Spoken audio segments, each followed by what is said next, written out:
Everybody, thank you so much for clicking on this video. We're going to be talking about episode 2 of season 2 of Doctor Who. I was really looking forward to this episode. I apologize for all of the microphones and everything that's been set up. Let this be a bit of a foreshadowing for something really cool and exciting that's going to be coming onto my channel soon. But let's focus not on that, but on episode 2, Flux, which is probably one of our most anticipated episodes of this season. And there's a lot I want to talk about. Did it live up to expectations? Did I feel a little bit disappointed? What did I think of the animation sequences? All of that is going to be tackled in this video. So if you are a huge Doctor Who fan just like me, then please make sure that you hit the subscribe button, because we are going to be talking about every single episode of the season as soon as it comes out. So thank you so much for taking time out of your day to watch this video. Let's dive straight into this review. So we start with the cold open in the cinema, and I loved it.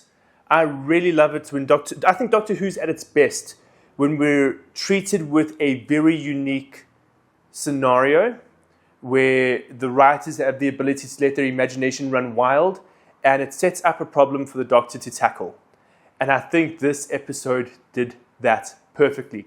And it's completely unlike anything we've experienced in Doctor Who before. In fact, this entire episode is completely different to anything we've ever experienced in Doctor Who before.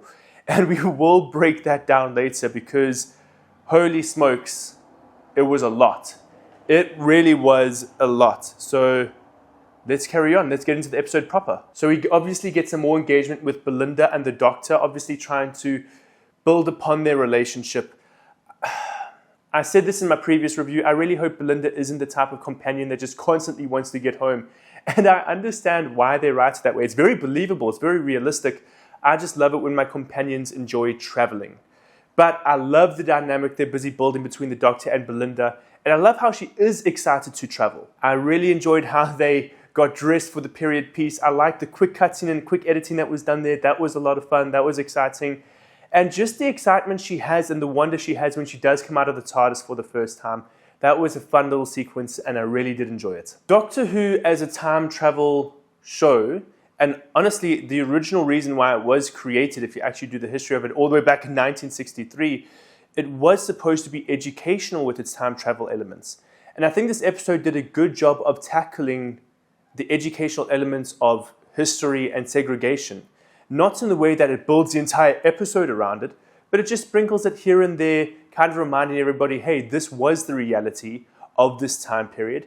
And I enjoyed that as someone who does enjoy studying history, as someone that does love time travel. I like it when Doctor Who is able to take a topic and go, look, this was the reality for many people, without shoving it down people's throats. The segregation wasn't the focal point of this episode. It was just a piece of history. And the show recognized that. And I appreciated the show for that. It had restraint. I think sometimes they went a little bit overboard going, hey, remember segregation? And obviously, a terrible thing, completely terrible. And I'm glad the show brought attention to it. And they balanced it quite well. But there were times where I was like, okay, this feels forced now. This no longer feels like organic storytelling. But then again, I kind of caught myself and I was like, well, you know what? It's just to remind people of the reality. They couldn't escape their reality. People were forced to live in segregation no matter what time or place. If they wanted to go out at 7 a.m., segregation was still a reality. It didn't change. And so there is merits to how they tackled it in this episode. Probably the highlight of this episode for me, well, when I was writing down my notes, I think later on I have a different highlight now. But I loved the sequence where the Doctor's busy interviewing everybody, trying to figure out, cool, what happened to these people who disappeared in the cinema? And he's busy talking to this woman, and she goes, look, there's the police box. You know, that gives me hope.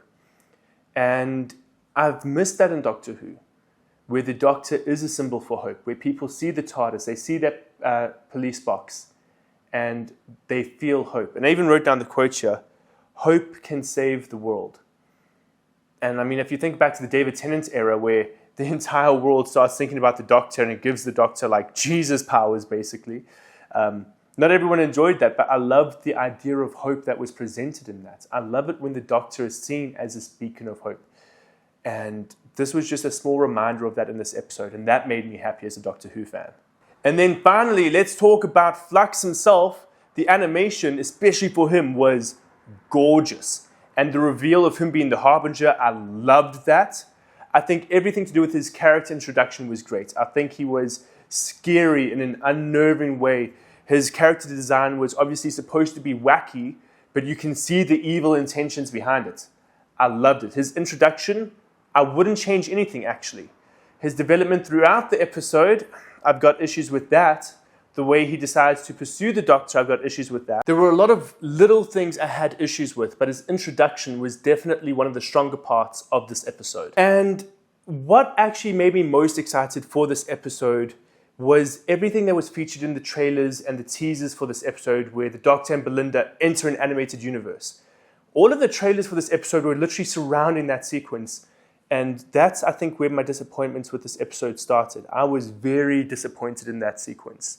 It was so incredibly short, and the animation quality for them specifically was so low. And the idea that they had to become more well-rounded characters, I think was funny and clever, but really, they were talking about having to gain more depth. The topics they were covering to us as the viewer, because we know these characters at this point, didn't feel as deep as was necessary for them to have depth. It's a clever idea. I think it was executed poorly.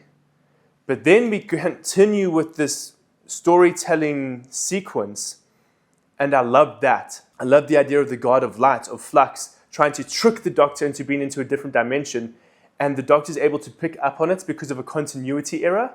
That was funny. As someone who, also with my job, I'm having to look for continuity errors all the time. That was fantastic. I thought that was a nice little reality check for those of us that are involved with filmmaking and video editing and all of that sort of stuff. So I really enjoyed, that tip of the hat. And then we get to the sequence, which at first I really hated. I did not enjoy the fourth wall breaking that was taking place with the Doctor putting down the frames, then breaking through. I've not enjoyed Doctor Who breaking the fourth wall. I've mentioned that in almost every single episode review I do where the fourth wall is broken. I mentioned that I don't enjoy it. And then we end up in a sequence where the Doctor is, at the time, he believes, finding out he's a fictional character and discussing his TV show with his fans. And then suddenly I loved it. I really enjoyed that scene. And I felt like I was watching myself in many ways, because you can see me wearing the scarf. I wear the scarf in every single review. And one of the fans of the show was wearing the scarf, and I felt very seen there. That was awesome. And I'm not saying we have to see representation all the time like that, but it was a nice little fun scene. I'm still not happy with Doctor Who breaking the fourth wall, but I love what the scene represented, that we as fans do have a say in the show, that we can make a difference in the show. And, I'm always reminded of that interview with Henry Cavill where they're talking about a toxic fan base. And he's saying, well, I don't believe in a toxic fan base. I believe in people that have passion. Doctor Who fans are passionate. And whether people currently love or hate the current Doctor Who product, it doesn't stop them from being passionate. And I think as long as we continue to be passionate about Doctor Who, we can bring positive change to the property. And I liked that message. I really enjoyed the idea that the fans can have an impact on the show. I think that was just handled beautifully. And it was one of the first times in a very long time where Ncuti Gatwa's Doctor cried. And I was like, no, that was a good crying scene. I've been very against the Doctor crying in every single episode. I was fine with it for the first few episodes, but the fact that it has been every single episode, I do have an issue with. But this was one of the few cries where I was like, you know what, if he didn't cry in previous episodes, but only in this one, that would have been great. This was a truly emotional scene, and I really enjoyed the fact that he cried there. It wasn't like this incredibly overly emotional sequence. It was just an intimate moment with the Doctor being sad about the reality of his situation, understanding that these people that love him and have this relationship with him aren't real. That's deep. That's emotional. I can understand why you'd cry there. And then finally, we have the fourth wall break. The Doctor finally comes face to face with Flux properly. And we have this sequence where everything gets resolved at the end. And it's very anticlimactic, very much so. Flux basically gains all the light he wants and just keeps growing and growing and growing until he has no limit, and then that's the end. I don't know how I feel about that. And the build up to it was great. It was tense, and I really enjoyed the character arc that a lot of the characters go on. Especially, I have completely forgotten his name, so please excuse me.